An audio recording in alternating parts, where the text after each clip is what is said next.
Ô Marcelo, Boa noite. boa Tá me noite. escutando bem? Tô Tudo bem perfeito. contigo? Tudo bom e contigo? Belezinha? Tudo Tudo. ótimo. Meio da Tá. semana corrido, mas estamos vivos. Nós estamos vivos, maravilha. Tá bom. Bom, então, Texto bom, hein? gostou do texto? Muito. Eu achei até. Olha, eu achei tão bom quanto o do Ervada. Não vou dizer que é melhor, mas eu achei ele bem interessante. Do ponto de Bem vista interessante histórico, mesmo. é melhor, né? É, ele tem. Eu achei bastante. Enfim, a gente vai acabar conversando sobre isso hoje. Exato. Você sabe como que faz para fixar um comentário aqui para a gente botar o. Deixa eu ver se dá Como é para. que fixa comentário? Eu tenho medo até de mexer aqui, de sair. Então, deixa eu ver se eu vejo aqui. Peraí. Perguntas do seu espectador? Não. Não, tudo bem, a gente vai falando aqui. Mas Beleza.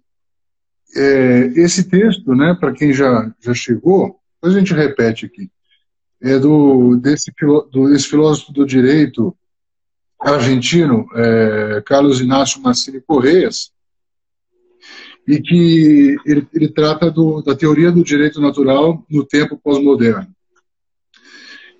E muito interessante, né? Basicamente, ele começa a dizer assim, bom, qual que é o estado da teoria justnaturalista, do direito natural, hoje em dia, né, na pós-modernidade, uma vez que no campo do direito o paradigma do positivismo jurídico, né, a la Kelsen, Hart, Bob e tal, um pouco superado, e depois houve a ascensão aí do pós-positivismo, né, o pós-positivismo que ficou bastante conhecido por causa dos filósofos franceses chamados pós-estruturalistas, né? Como como Michel Foucault, como o Gilles Deleuze, né? O François Lyotard e tantos outros, né? Deleuze. Mas acho que o Foucault tem aí um papel de liderança nesse movimento. Foi muito traduzido no mundo todo, né? Todo mundo conhece o Foucault em todos os países. Então, aí ele diz, bom, diante dessa situação da pós-modernidade que se insurge contra o racionalismo moderno e procura não fazer grandes relatos sobre a vida humana, sobre a sociedade, como é que a teoria do direito natural pode se inserir aí e como ela pode colaborar, né? E aí ele faz um percurso histórico muito interessante que começa lá na Idade Moderna. Então, ele dá Uhum. três características básicas da Idade Moderna, diz quais são as três características do direito na Idade Moderna. Aí ele entra no, já no século XX, na segunda metade do século XX, né, dizendo como foi a crítica da pós-modernidade à filosofia moderna e, consequentemente, também ao direito, né, na modernidade. E, por último, ele diz que, como a pós-modernidade não pôde dar soluções práticas nem no campo do direito, nem no campo da ética, então houve a necessidade de tentativas de reformulação, né? E aí ele destaca duas: o chamado neo-iluminismo, que é interessante falar dele também porque vamos dizer assim, a gente tem um ministro do STF hoje em dia, né, que diz Uhum. que quem não, vamos dizer assim, que quem tem certas posturas políticas, algumas ideias, pré-iluminista, né, no sentido como se fosse algo Menos pejorativo. ele. Menos Não, ele. ele é iluminista, Ele é santo. iluminado, ilustrado. É. Ele E, pode. e depois a outra tentativa é justamente o neo-justnaturalismo, né, que um dos representantes maiores dele é o próprio Carlos Massini Correias. E o interessante do Massini é o seguinte, né? Ele diz aqui que a teoria do direito natural não pode ser simplesmente voltar lá a Aristóteles, a Tomás de Aquino, e repetir o que eles disseram, ou então dar a interpretação que ou pessoas de épocas antigas, né, deram deles. É preciso nós levarmos em conta toda a história do pensamento que se passou desde do século IV a.C., no caso de Aristóteles, do século XIII depois de Cristo, no caso de Tomás de Aquino, e saber pôr em diálogo as soluções da filosofia jurídica de Aristóteles e Tomás de Aquino com essas correntes de pensamento que os sucederam. Né? Basicamente, esse é o resumo, né, desse artigo, mas eu gostaria de saber da sua opinião aí sobre o que você leu, o que te chamou mais a atenção. Acho que para desenvolver um raciocínio coerente até com a sua fala, eu queria recapitular também alguns pontos, né? Então, as 3 notas, só para que as pessoas aqui presentes e até depois para quem nos assistir possam entender, né, do que ele está falando, ele fala, olha, os 3 traços da filosofia moderna, gostemos ou não, são os seguintes, né, que você mencionou. Primeiro, perda de uma noção teleológica da natureza. Segundo, aparição de uma concepção moderna do sujeito, e isso já me chamou a atenção de imediato, até por assuntos que a gente já conversou por WhatsApp, quando a gente começou a trocar figurinha. E o terceiro ponto é o que ele chamou, eu achei interessante isso, imanentização do pensamento. Ou seja, o que tem a ver com o ponto B, né? Que é uma centralização num sujeito cognoscente. Eu digo que isso me chama atenção, e isso está dentro daquelas conversas que a gente teve, porque eu acho que o futuro filosófico, o problema filosófico do século XXI vai ser a gnoseologia. Eu te falei isso no WhatsApp e já conversei disso com alguns amigos, né? Depois de Kant, e agora no século XXI, nenhuma estrebeira limitativa, o sujeito cognoscente se engrandeceu de maneira a querer talhar a realidade. Então, todos os juízos a priori estão centrados numa mente que não aceita uma realidade exterior. Eu daria aqui alguns exemplos. Eu gosto de citar... Quem é do meu canal vai falar, putz, de novo ele está falando disso, né? Mas talvez para o seu público seja uma novidade. O Estatuto da Pessoa com Deficiência. Eu falei desse estatuto quando ele revogou as incapacidades. Né? As incapacidades absolutas, na minha opinião, por uma pauta ridícula de politicamente correto. Né? É feio você chamar alguém de incapaz, sem se levar em consideração que a incapacidade civil, na verdade, sempre foi um mecanismo protetivo. Né? E eu costumo citar o exemplo de um deficiente físico que compra, por exemplo, um aparelho de audição. Já que agora ele é capaz, o prazo decadencial do Código de Defesa do Consumidor corre contra ele. Então, em tese, a gente vai protegê-lo linguisticamente, mas na prática a coisa não é bem assim. E este é um exemplo de como, no caso agora, o legislador, mas um legislador incluído nesses tempos pós-modernos, né, se engrandece na gnoseologia, né? Ele quer moldar a realidade. E nesse texto que eu escrevi, que eu citei há pouco, eu me vali de um filme chamado João Vai à Guerra, Johnny Got His Gun. Para quem gosta de heavy metal, eu não sei se é o seu caso, tem um clipe, você gosta? Tem um clipe do Metallica, uma música do Metallica chamada One. E o Lars, que é o baterista, né? Que é o chefe da banda, digamos assim, ele comprou os direitos autorais do filme. Para quem quiser, olha no YouTube depois. Não precisa ver o filme, não. Vê o clipe. Nesse filme, o João vai à guerra, como consta do título, e ele se depara com uma bomba, um petardo, que é fatal. Ele perde... Não chega a ser fatal porque ele não morre, mas é fatal no sentido da destruição do seu senso cognitivo, porque ele perdeu os membros, ele perdeu toda a face, ele ficou sem os olhos, sem audição, sem a boca, né? Nem gosto ele podia sentir mais. E aí eu uso esse exemplo para falar, olha o que é um sujeito sem uma realidade que o circula. Curiosamente, o único jeito que ele consegue ouvir um Feliz Natal, ouvir, entre aspas, um Feliz Natal no filme, é quando uma enfermeira escreve Merry Christmas, com um tato assim no peito dele, que foi a única parte que sobrou.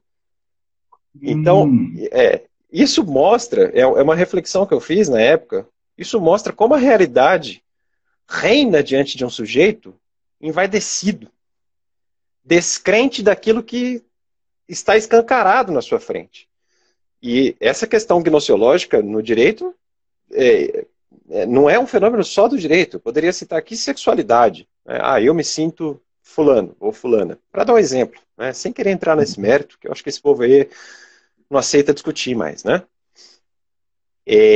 Isso tem muito a ver com o que ele falou aqui. Né? Uma imanentização, eu diria nem só do pensamento, eu diria não do pensamento, eu diria assim, imanentização só do pensamento. Um mundo imanentizado que nega uma transcendência e que nega uma ordem objetiva de realidade. O que, mais uma vez, tem tudo a ver com o justnaturalismo. E aí o exemplo que eu dou do filme, né, o legislador olha para esse homem e diz que ele é capaz. Isso é século XXI. Não, tem razão. Isso aí olha para ele e diz que é capaz, quer dizer, do ponto de vista no papel, ele ficou ali valorizado. Agora, na prática, ele ficou desvalorizado. Sim. E é justamente um problema de conhecimento da realidade, né? E que, vamos dizer assim, a gente é educado nessa ideia de que nós moldamos a realidade segundo o nosso pensamento. Sim. E eu lembro quando saiu o Matrix, né, em 1999, que fala justamente de um mundo fictício que, no final das contas, vamos dizer, é implantado em você, né? Eu lembro que eu dava um curso de redação numa escola, e aí eu comecei a discutir o filme com eles para eles fazerem a redação sobre um tema correlato. E já tinha alguns alunos ali, de 15, 16 anos, que diziam que, de fato, alguns poucos, felizmente, que diziam que, de fato, às vezes, lhes passava pela cabeça que o mundo real era a projeção da mente deles. Eles que construíam o mundo real, na realidade, né? Construtivismo, tem tudo a ver com esse tipo de proposta, né? Exato. É interessante o seguinte, que aqui tem uma pergunta, né? Aqui mais acima, que alguém fez. Eu notei ali. Do Efraim. Uhum. Como seria possível conhecer a realidade? Qual é o fundamento epistemológico da lei natural? Então, como é possível conhecer a realidade? Só há uma possibilidade.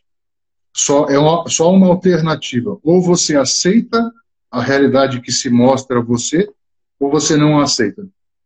Eu não tenho como provar que uma pessoa está na minha frente. Eu posso, vamos dizer assim, provar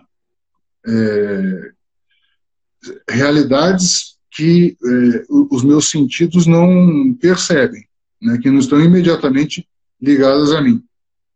Agora, eu não posso, isso eu não consigo, fora da...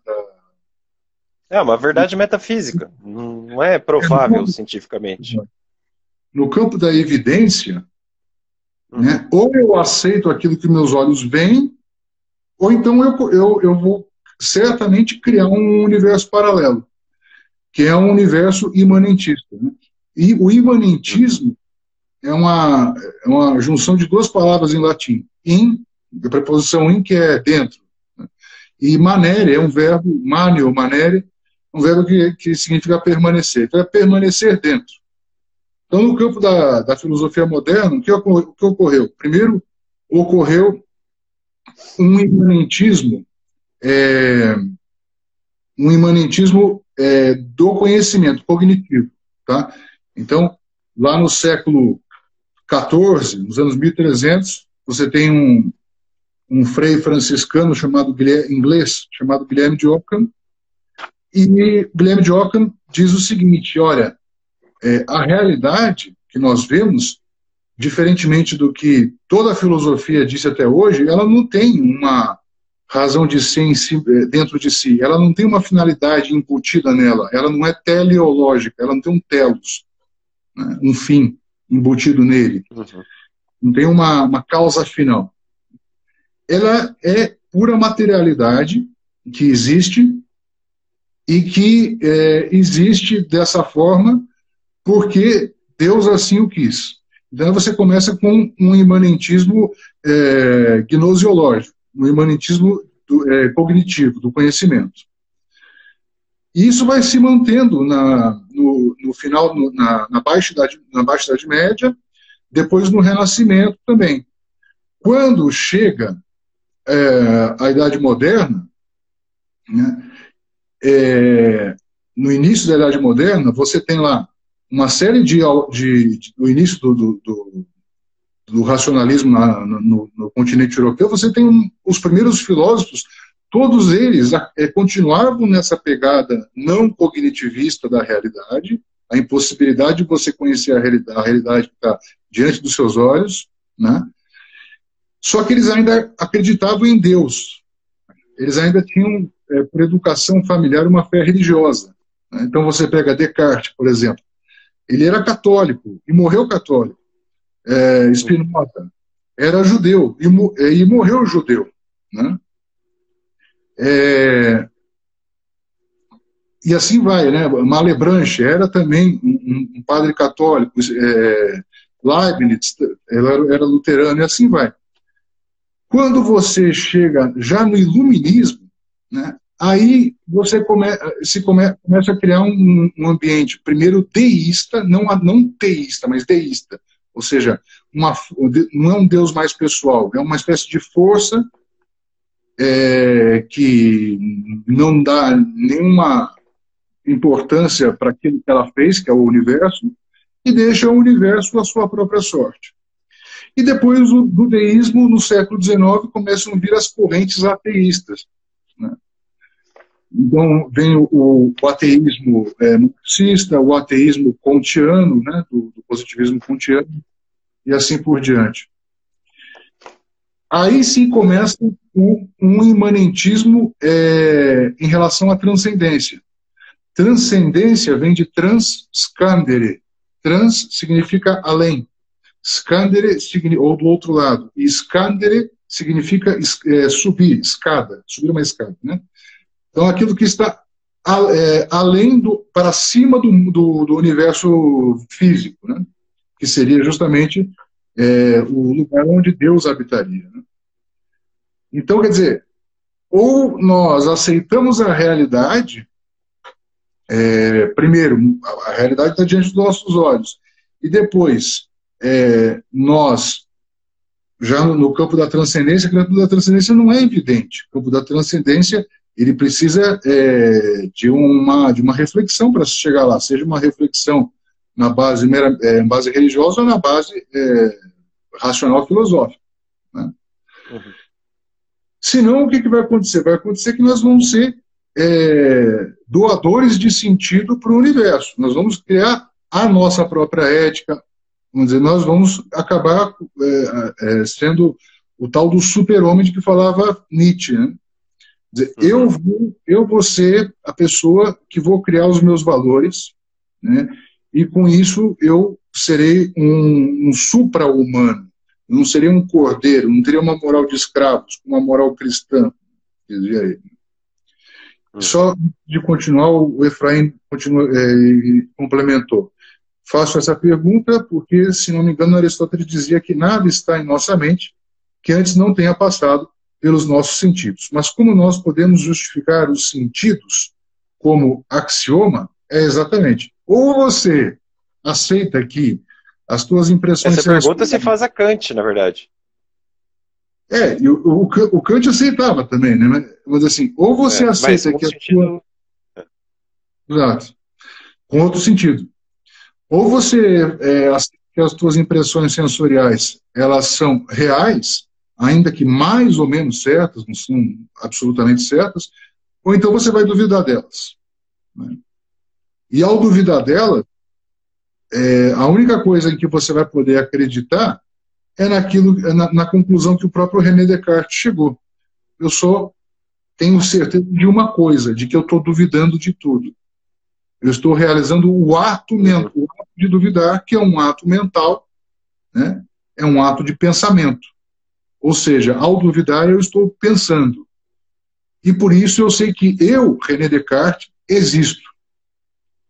Depois, ele tenta demonstrar que as coisas fora dele, que os sentidos dele perceberam, também existiam.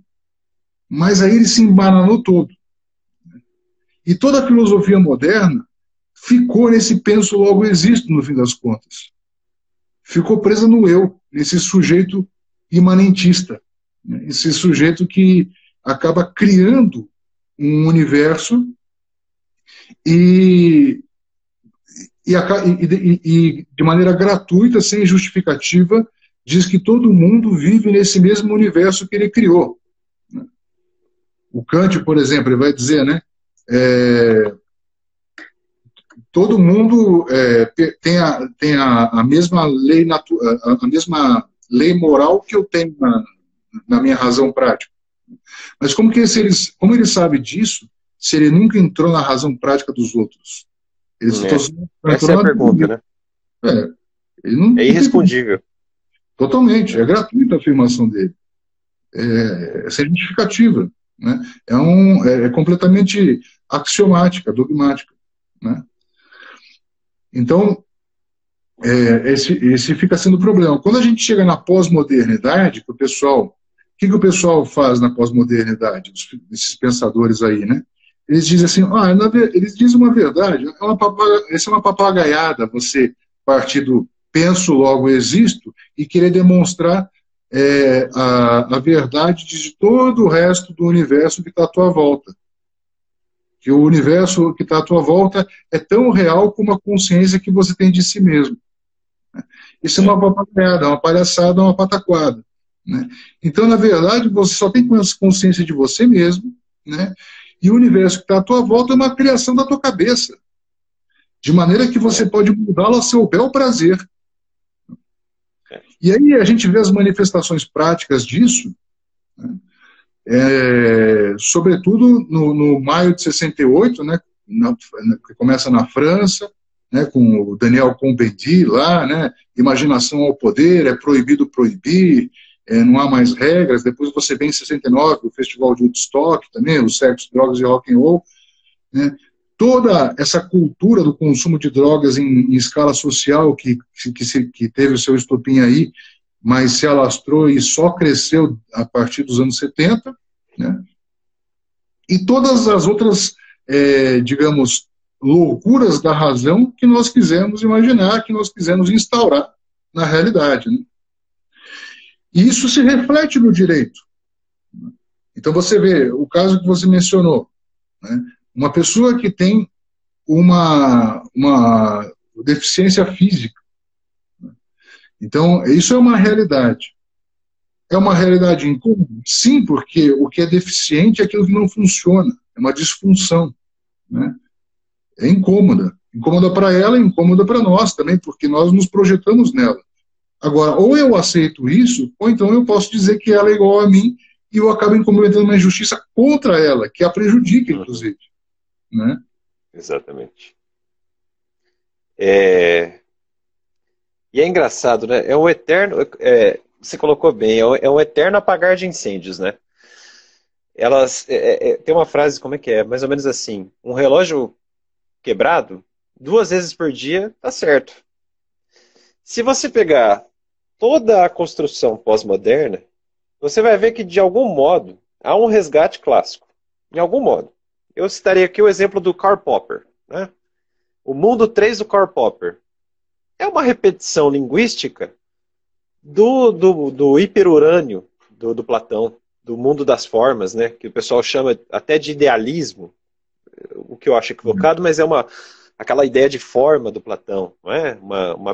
Uma decantação de abstração de um arquétipo que independe da realidade ôntica.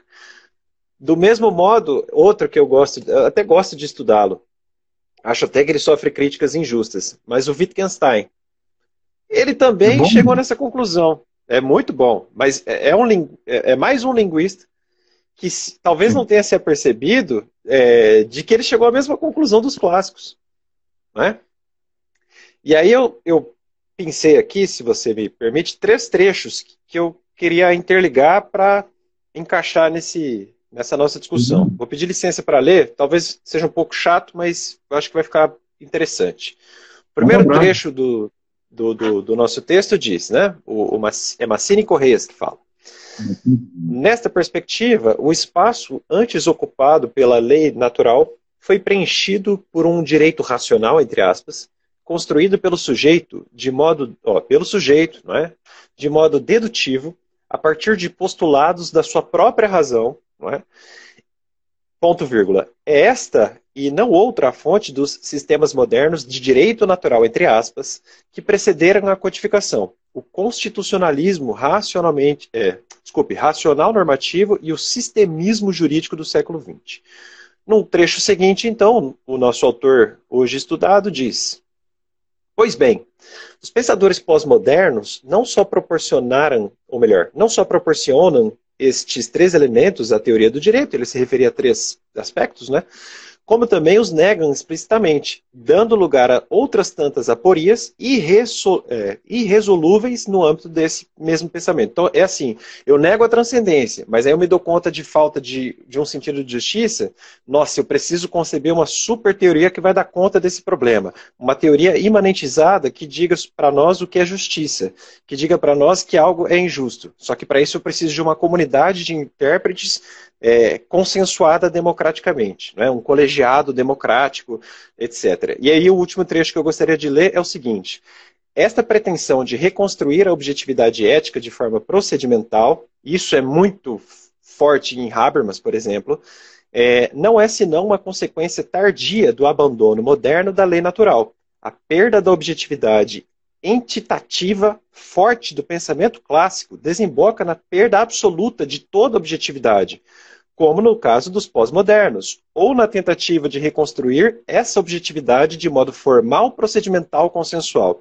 O que a gente mais percebe hoje, por exemplo, em direito administrativo. Colegiados democráticos super elegantes, com pluralidade de fontes, uma sociedade de intérpretes, como diz Habermas, para a gente chegar num super consenso, e aí vai dar certo. Então, eu nego a transcendência, mas aí eu imanentizo alguma coisa num papel, chamo aquilo de democrático e ainda coloco um carimbo dizendo que aquilo é justiça. E todas as soluções, assim, no geral, obviamente você tem discrepâncias, mas tudo é quase instintivo, é até bobinho. Eu vi uma discussão do Alexis, mais ou menos assim, sobre antinomias, né? É uma viagem, a discussão era a seguinte: olha, tem uma regra dizendo é proibido sair da sala de aula antes de tocar o sinal. Mas aí é toda uma construção hermenêutica para falar, mas quando tocar o alarme, a sirene do incêndio, você pode sair correndo. Um justo naturalista vai falar, meu filho, eu já entendi isso. Você não precisa me dar uma regra de antinomia, um justo naturalista já tem isso concebido. Então, essa ideia do texto eu achei muito interessante. Não sei se você também tem essa impressão.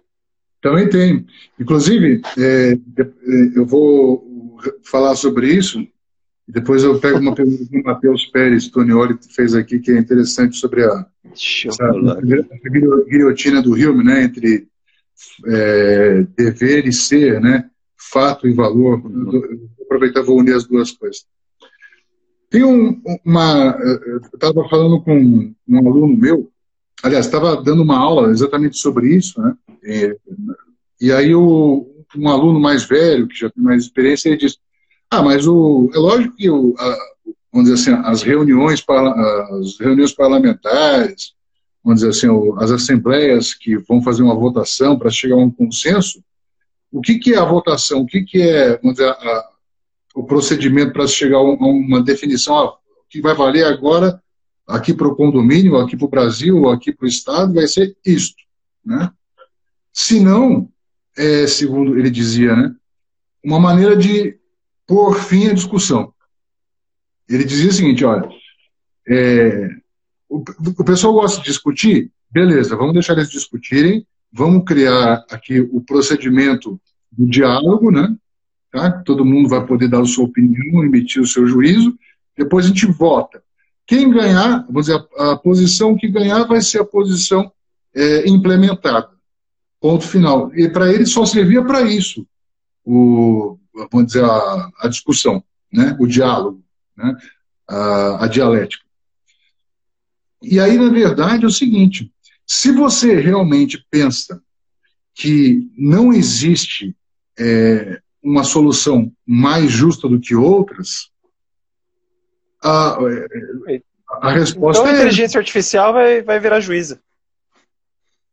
Já seria suficiente a inteligência artificial. Mas se você... Um amontoado de dados. Isso. Se você está convicto de que vamos dizer assim, existe uma solução, mas não existe solução mais justa, não existe uma solução melhor do ponto de vista moral, não existe uma solução mais bela, uma realidade mais bela, então realmente a discussão, né, o consenso, é só uma forma de mascarar a vontade do partido mais forte, do grupo mais forte, né? Aquele que, vamos dizer, o pessoal foi cooptado, ou então, sei lá, né, o pessoal gosta porque joga bola juntos, etc. Agora, se você admite que existe uma gradação de verdade, de beleza, de bem na realidade, ainda que isso sejam elementos não visíveis, intangíveis, significa você vai recorrer necessariamente à discussão, à dialética, ao debate, para quê? Para poder, com o intuito de, com muitas cabeças, pensar melhor do que uma só que é a sua. Né? Então você vai fazer o quê? Vai fazer uma lapidação de argumentos. Um argumento lapida o outro, né? E aí se tenta justamente chegar a uma solução melhor. Né? E no fim das contas, vamos dizer assim, quando a coisa realmente importa para quem está decidindo, vamos supor, uma reunião de condomínio, aí normalmente as soluções costumam ser as mais justas, tá? Porque se não for a mais justa, vai prejudicar não só aquele que perdeu, mas também aqueles que ganharam, né, na votação, porque todos são moradores do condomínio. Agora, muitas vezes, você pega um parlamento estadual, federal, né, ou municipal até, e como a lei que for sair de lá, muitas vezes não vai prejudicar aqueles vereadores ou deputados, então aí eles votam de qualquer jeito. Né? Votam porque ganharam uma grana, né, ou então votam, aí dão asas à sua imaginação e votam de qualquer maneira. Por que é que o procedimento construtivista de debate, ele não tem a possibilidade de criar um dever no sentido próprio? Né? Porque, seguindo a mesma lei de Hume, o Hume ele dizia o seguinte, né, no Tratado da Natureza Humana, você não pode dizer, né, que alguma coisa acontece, né, e depois chegar à conclusão de que essa coisa deve acontecer.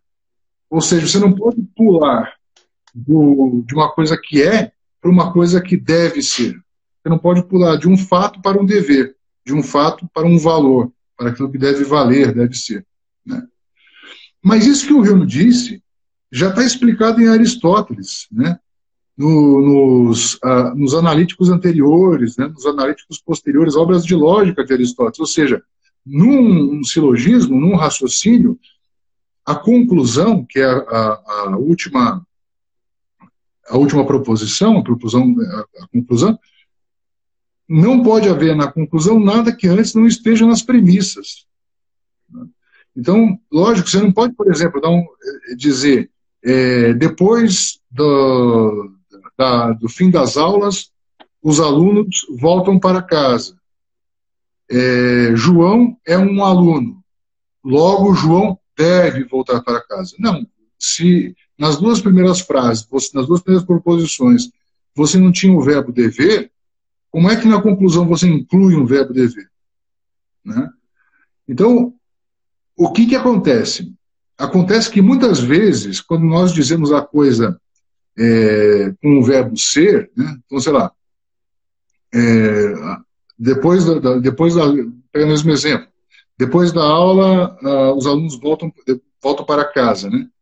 Já está embutido aí um juízo de que os alunos devem voltar para casa, por uma série de motivos, porque eles têm de se reencontrar com a família, eles têm de estudar, né? Ou então o local é perigoso, então eles não podem correr risco, e assim por diante. Né? E aí, dessa maneira, sim, você pode, se você explicitar isso, você pode, na conclusão, colocar os alunos devem voltar para casa ao final das aulas. O que o Hume disse, né, já estava dito já em Aristóteles. Não é por exemplo, é por isso que Aristóteles é discípulo de Platão. Na verdade, tudo que Aristóteles disse, Platão já tinha, vamos dizer, trazido à colação. Ele já tinha mais ou menos que levantado a bola. Né? É por isso que tem um filósofo no século XX, né, filósofo matemático, né, o Alfred North Whitehead, que no seu livro Science and Philosophy, Ciência e Filosofia, ele diz assim, toda a história da filosofia são notas de rodapé aos diálogos de Platão. Né? Nossa. Toda a história são notas de rodapé aos diálogos de Platão. Quer dizer, todos os temas que estão rolando hoje, todos esses temas já foram levantados por Platão. Não foram desenvolvidos por ele, não foram nem muito menos resolvidos por ele, mas já foram suscitados por Platão. Por exemplo, problemas de lógica, quem resolveu basicamente? Né? Problemas de lógica modal, como se chama, lógica clássica. Aristóteles, o maior dos discípulos de Platão. Quer dizer, 4 séculos antes de Cristo já estava tudo resolvido do ponto de vista lógico. O Hume, lá no século XVIII, retoma esse troço como se fosse novidade. Então, como que eu sei que, por exemplo, eu vou dizer, o Hume ele vai dizer, então a natureza, vamos dizer assim, as coisas, né, as pessoas, os objetos, os animais, as realidades do mundo, eles não têm uma teleologia, uma finalidade intrínseca. Né? Tá? Bom, se não tem uma finalidade intrínseca, necessariamente nós, seres humanos, vamos ter que atribuir uma finalidade para eles. E aí vai virar, né, o crioulo doido. Quer dizer, cada um vai atribuir a finalidade de que mais gosta. Ou eles têm uma finalidade intrínseca que eu vou procurar descobrir, vou procurar contemplar, observando a realidade. Ou então eu vou criar e inventar uma necessidade para eles que, na verdade, vai contrastar, né, a experiência mostra com uma finalidade que eles têm em si mesmos. Né? E se eu faço, por exemplo, se eu disser, não, mas eu vou fazer um procedimento, e aí sim vai sair um dever bastante justo, né? Seja no parlamento, numa assembleia aí, né, para resolver questões de direito administrativo, o que for. Ora, se dos fatos não saem deveres, como disse Hume, né, o que é uma reunião de condomínio ou o que é uma sessão parlamentar, senão um fato também, um acontecimento, um mero acontecimento. O que tem de mágico numa reunião de pessoas, num debate de pessoas, para que a resolução dessa reunião se transforme num dever? É um mero fato. Ah, mas votaram lá, tá, não tem uma força normativa. No final das contas é o seguinte, ou você, se a gente for regredir, fala, bom, então de onde que vem a força deontica do direito, das normas jurídicas? Né? De onde que vem? Vem da natureza humana. é que na natureza humana, que é comum a você, a mim, a todo mundo que está vendo aqui, a todos os seres humanos, na natureza humana existe um primeiro princípio que diz assim: o bem deve ser feito e o mal evitado. Faz o bem e evita o mal. Isso é uma ordem que está embutida em nós. Faz o bem e evita o mal. Ah, mas isso esclarece o que é bem e o que é mal aqui e agora? Não. Aí eu vou precisar da minha razão prudencial, do conselho dos outros e tal, para poder descobrir se aquilo me convém existencialmente, ou seja, é bem, ou se aquilo não me convém existencialmente, ou seja, é mal. Mas quer dizer, ou existe uma lei da natureza humana, uma lei natural, que diz, faz o bem e evita o mal, ou então nada, não existe dever nenhum. Porque todas as leis positivas, elas estão baseadas, no final das contas, em faz o bem e evita o mal. O bem deve ser feito e o mal evitado. Não tem escapatória. Né? Agora, então, por isso que o Massini diz aí no texto que dizer que o procedimento de debate, de votação, gera um dever justo e tal, é a chamada falácia procedimentalista que ele usa. Né? Uhum. É a falácia procedimentalista. A Assembleia Nazista foi um procedimento, com consenso, com vontades, com votações. Né? Os atos administrativos do Reich talvez se pautaram também por um consenso. Estavam adequados. Interessante. E o próprio Kelsen, né, que é um positivista, ele fala, olha, o direito é um produto da ordem humana. Não dá para negar isso. E sabe que o Kelsen era judeu, né? Sim, fugiu da Áustria por causa da perseguição nazista. Foi estudar em Berkeley, não é? Por causa disso. Foi professor, morreu lá, em 73, né? Numa das últimas aulas que ele deu em Berkeley... E é triste ver, desculpa, mas é triste ver como está hoje lá, né? Um lugar que recebeu um homem desse tamanho, hoje sucumbia a tanta coisa. Enfim, desculpa, pode ir. Desculpa o desabafo. Não, mas é isso mesmo. Mas numa das últimas aulas que Kelsen deu em Berkeley, ele disse o seguinte: eu lamento profundamente o nazismo, o fato do nazismo ter existido. Mas eu não posso negar que as leis feitas pelos nazistas eram um verdadeiro direito. Desculpa, eu não ouvi. Eram verdadeiros? Direito. Era um ordenamento jurídico verdadeiro. Era um ordenamento, sem dúvida. Porque para ele o que interessava era a forma do ordenamento, não era o conteúdo. E enquanto forma estava perfeito. Né? O pressuposto de validade era a vontade do Führer. Digamos. Pois é.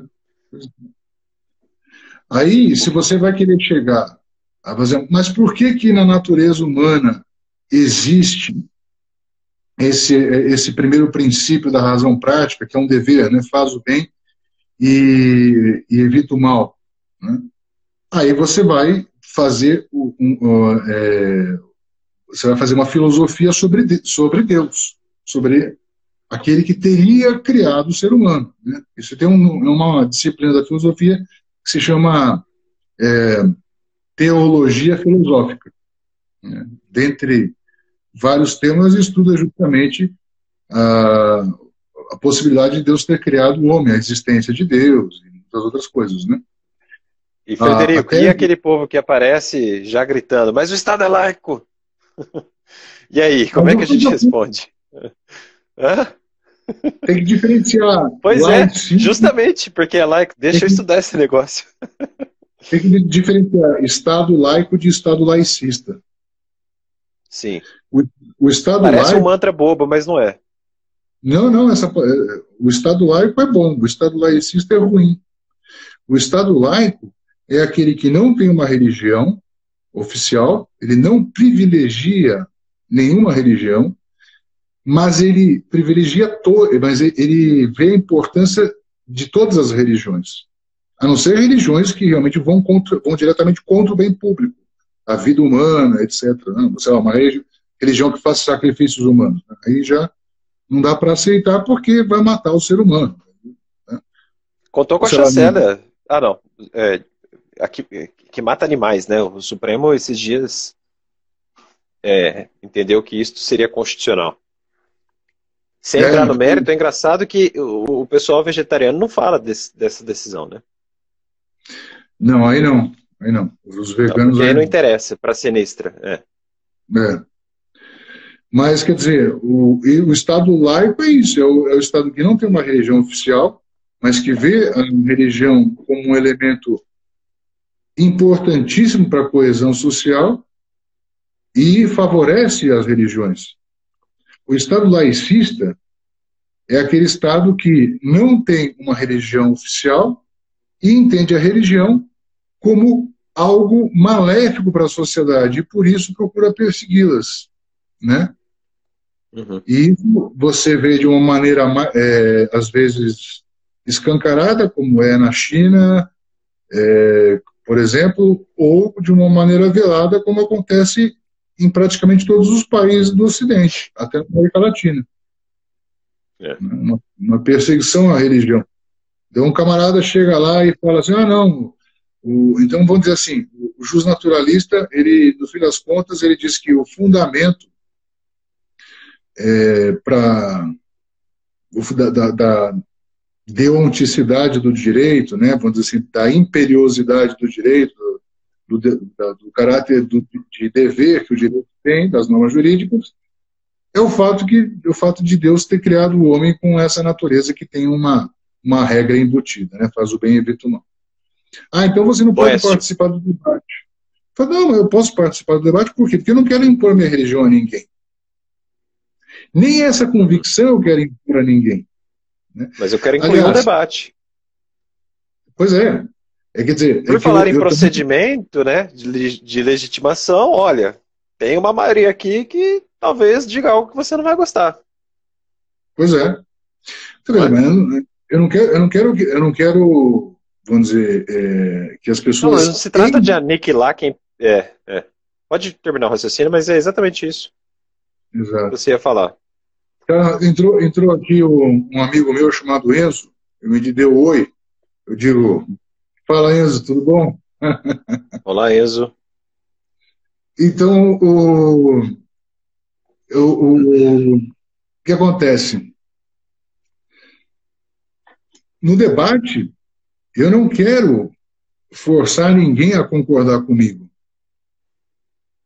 Eu quero dar os meus argumentos e tentar convencer. Convencer é vencer vencer junto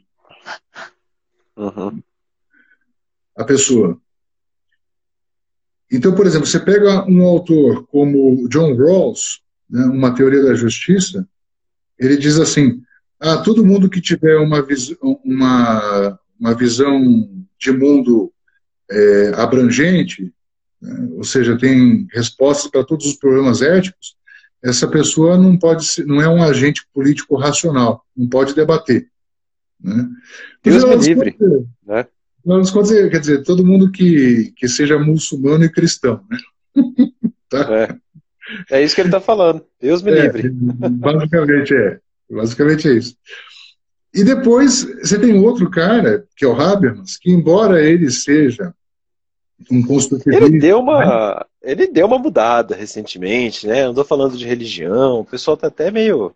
Nossa, o Habermas está mudado, né? Depois da discussão que ele teve com o Bento XVI, dizem que ele foi estrupiado, que engoliu até os ossos dele. Ele foi embora assim, meu Deus, eu não sei nada de religião. Foi em 2004, o Bento XVI ainda não era papa, era o... ele achou que o Bento era um senhorzinho besta, né? E não. Não, foi uma tarde de diálogo. Uma tarde de diálogo sobre as bases da sociedade democrática, as bases morais da sociedade democrática. Então, cada um deu um texto lá. E o texto do Habermas é basicamente coincidente com o do então Ratzinger. Mas a do Ratzinger era muito mais simples de se entender. Era É. Eu li os dois, já dei um curso sobre esse debate. Agora, o Habermas, ele mudou muito, porque para ele a religião é benéfica para a sociedade. Para o Rawls, não, para o Rawls ela é maléfica. Então, o Habermas, ele diz que as pessoas que professam uma religião que seja abrangente, do ponto de vista dos temas morais, elas têm sim de participar do debate público, da arena pública. Bem. E qual que é a condição? Mas é a condição para qualquer um, não só para quem tem religião, é que as suas convicções elas sejam explicadas de uma maneira que seja compreensível para o resto dos debatedores. Uhum. Mas isso vale para qualquer um, né? Não vale só para quem tem uma religião. O meu discurso tem de ser inteligível, tem de ser... É por isso que a filosofia tomista é tão importante, né, para nós. Porque é uma forma de exposição racionalizada. Exato. Né? É uma forma de explicar filosoficamente, né, como dizem, colocar Batina e Aristóteles, né? Ou batizar Aristóteles e tal. É. Na verdade, Tomás de Aquino, ele acaba desenvolvendo muita coisa a mais que o Aristóteles, né? Lógico, ele não foi... Tomás de Aquino, ele era um teólogo, né? Ele fazia, vamos dizer assim, você pega ali as obras dele, são obras de teologia. Agora, toda a filosofia que ele usa para explicar a teologia, ela é instrumental, mas muita coisa ele acabou desenvolvendo ali. Então, por exemplo, o Aristóteles, ele resolveu um problema crucial na filosofia grega, que era a questão entre o Parmênides e o Heráclito. O Parmênides dizendo que o ser era imutável e o Heráclito dizendo que nada é imutável, tudo flui, né? Tudo muda, panta rei. E aí o nosso amigo Aristóteles, ele diz assim, não, na verdade, existe uma coisa que é imutável na realidade, né, na cada coisa, e cada coisa pode vir a ser outra. Eu posso pegar um papel, tacar fogo nele, ele vira cinza, ele deixa de ser papel para ser cinza. Por quê? Porque ele tem a potência de ser cinza.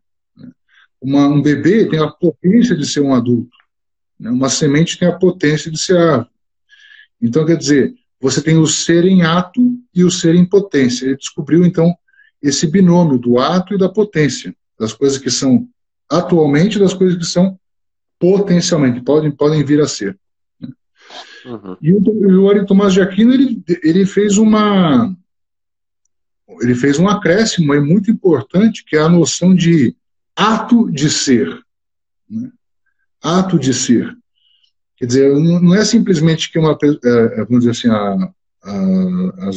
as pessoas e as coisas, os animais, eles têm certas qualidades ou aspectos ou características em ato e umas características que ainda não estão presentes, mas potencialmente podem vir a estar presentes. Né? Ele vai além, ele diz assim, não, o fato de eles serem já é um ato. Uhum. O fato de eles, você tem a existência deles, mas essa existência sendo exercida é o que se chama de ato de ser. No campo da metafísica ou da ontologia foi o último passo que se deu. Depois, isso aí para falar no campo da metafísica e da ontologia. Agora, você pega no campo da ética e do direito, Tomás de Aquino fez muitos acréscimos a Aristóteles inovadores. Então, quer dizer, você pega, por exemplo, né, a noção de jurisprudência. A jurisprudência, na verdade, você vai para a Itália e diz assim, você fez faculdade, te pergunto, você fez faculdade do quê? Você vai falar, eu fiz faculdade de direito. Não, fiz faculdade de jurisprudência. Uhum. E aí, o que se estuda na jurisprudência? Se estuda direito. Né? Uhum. Agora, a jurisprudência, o que é a jurisprudência? É a prudência em relação ao justo. Agora, a prudência, em Aristóteles, ele diz assim, é a virtude de decidir bem. Agora, a virtude de decidir bem, depois Tomás de Que Aquino entra com a vai... tua tese, né? De doutorado.